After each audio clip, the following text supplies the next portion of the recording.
Biasanya tumbuhnya lumut itu karena apa sih, Mbak Vino? Nah, yang pertama itu Nah, oke Mbak Vino, untuk pengendalian lumut itu bisa dilakukan dengan cara seperti apa? Nah, yang pertama itu pastikan. Manfaat dari lumut itu apa sih, Mbak Vino? Nah, yang pertama itu sebagai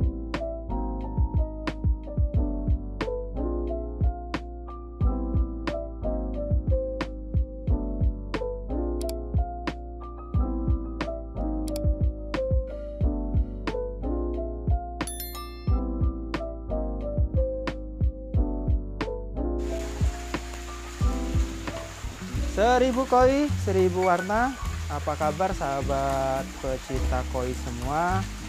Kembali lagi Ebi Sukoi menyapa sahabat pecinta koi semua di channel Ebi Sukoi. Kali ini kita mau bahas terkait kolam lagi. Nah, mungkin buat sahabat koi yang baru menemukan channel ini, boleh dong komen, klik tombol loncengnya, subscribe, dan like agar kita juga dapat masukan, kita bersemangat untuk membuat video-video terkait ikan koi dan pengalaman kita seputar ikan koi. Nah, kali ini kita mau membahas tentang tumbuhnya lumut di kolam. Berbahaya nggak sih? Dan apa sih penyebab lumut itu? Ini mungkin di sahabat koi mungkin di video ini bisa ngeliat ya, beberapa kolam kita itu juga tumbuh lumut di dinding-dinding kolamnya terutama. Nah, kali ini saya mau bahas terkait lumut ya. Nah, tapi saya tidak sendiri. Seperti biasa, saya akan ditemani salah satu customer service yang ada di Ebi Sukoi. Mana orangnya? Ini dia orangnya. Halo. Halo, apa kabar Mbak Vino? Alhamdulillah baik. Oke, Mbak Vino, tadi sempat saya sounding ke sahabat koi semua, kita mau bicarakan soal tumbuhnya lumut di kolam. Itu bahaya nggak sih Mbak Ria? Mbak Vino. Oke. Nggak bahaya ya untuk pertumbuhan lumut di kolam betis. Tapi kalau jumlah lumutnya berlebihan itu membahayakan bagi ikan koi. Oke, sebenarnya lumut itu nggak berbahaya ya. Nggak berbahaya. Tapi kalau apapun yang berlebihan pasti akan tidak baik ya. Oke, nah biasanya tumbuhnya lumut itu karena apa sih, Mbak Vino? Nah, yang pertama itu paparan sinar matahari yang berlebih. Nah, yang kedua filtrasi yang gagal. Oke. Nah, yang terakhir itu karena tingginya tingkat amonia, baik itu dari sisa pakan atau kotoran ikan koi. Oke, berarti yang pertama paparan sinar matahari ya. Nah, kalau paparan sinar matahari ini tidak terkendali, bisa menumbuhkan lumut dengan sangat cepat ya. Dan efeknya biasanya airnya keruh ya Mbak ya jadinya ya. Jadi Keruh dan berwarna hijau kecoklat-coklatan. kecoklatan. Kalau sudah parah biasanya kecoklatan. Oke, biasanya itu. Nah, yang kedua tadi apa Mbak? Yang kedua filtrasi yang gagal. Oke, filtrasi yang gagal. Mungkin di chambernya itu entah terlalu kecil atau mungkin susunannya kurang tepat. Nah, terus itu menyebabkan jadinya tumbuhnya lumut itu berlebih juga ya. Berlebih. Oke, yang ketiga tadi. Yang ketiga tingginya tingkat amonia. Oke, tingginya tingkat amonia. Itu bisa terjadi karena mungkin yang pertama populasi ikan dalam kolam itu berlebih ya. Populasinya berlebih.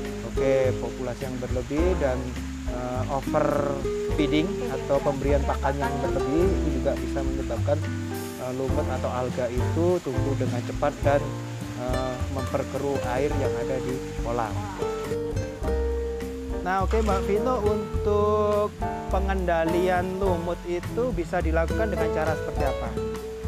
Nah, yang pertama itu pastikan filter kimiawi dan biologisnya bekerja dengan tepat ya, sahabat koi. Oke, berarti kimiawi dan biologis Dan ya. biologis. Nah, itu bekerja dengan maksimal ya.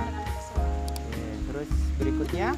Yang kedua, penggantian air selama 3 hari berturut-turut sebesar 20-30%. Oke, sekitar 20-30% dari volume air di kolam ya. Dari volume air di kolam. Oke, terus berikutnya. Sahabat koi, sudah tahu belum cara pembelian ikan koi di aplikasi Ebisukoi? Mudah sekali caranya. Pilih ikan yang disukai, lalu masukkan ke dalam keranjang, atau bisa juga langsung tekan tombol beli. Jangan lupa cantumkan nomor telepon serta alamat pengirimannya ya, lalu klik ajukan pesanan. Setelah sahabat koi menunjukkan bukti transfer dan dikonfirmasi oleh customer service kami, ikan akan sampai 1 kali 24 jam ke alamat sahabat koi.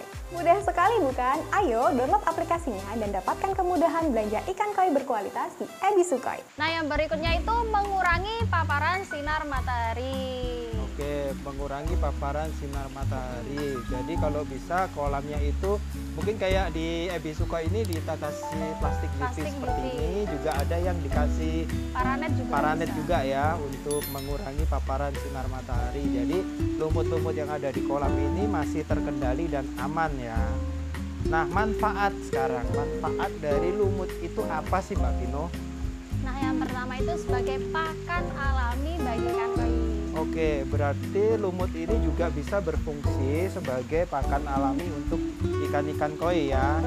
Jadi mereka kalau mungkin sahabat koi yang suka bepergian dan kolamnya itu agak jarang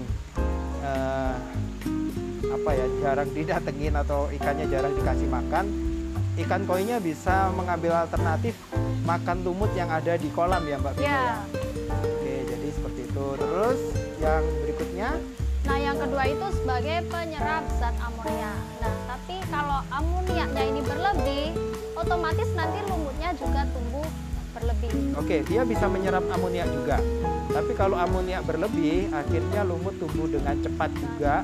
Akhirnya juga akan membuat kolam kita juga akan berwarna hijau ya, karena lumutnya berkembang biak dengan cepat juga ya. Seperti itu ya berarti Mbak Vino ya? Ya, seperti itu. Oke, itu tadi. Terus berikutnya apa lagi Mbak Vino? Nah, yang berikutnya itu sebagai pelindung ikan koi. Nah, biasanya di sahabat koi kolamnya ada nih permukaan kolamnya yang kasar. Nah, nanti ikannya kalau menggesekkan badannya ke kolam itu jadi terlindungi nih, biar nggak lecet, nggak terkena goresan, ya nggak terluka. Oke, jadi lumut ini juga berfungsi sebagai pelindung bagi ikan koi.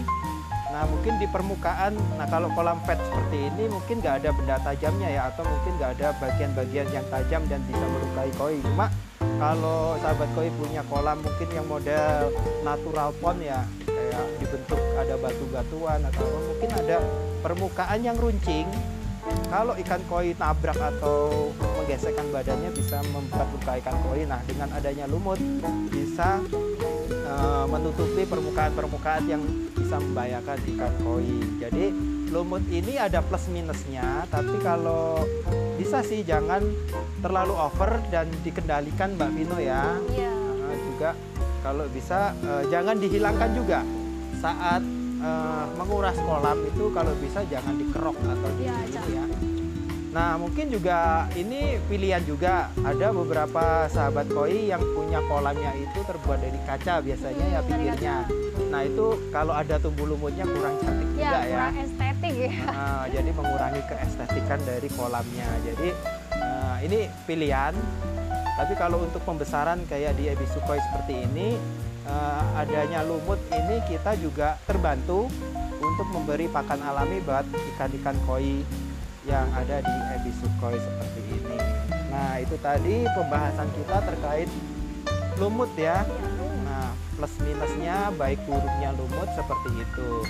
Oke, terima kasih Mbak Vino. Nanti kita akan bahas lagi yang lain. Kita akan ulas sesuai dengan pengalaman kita ya.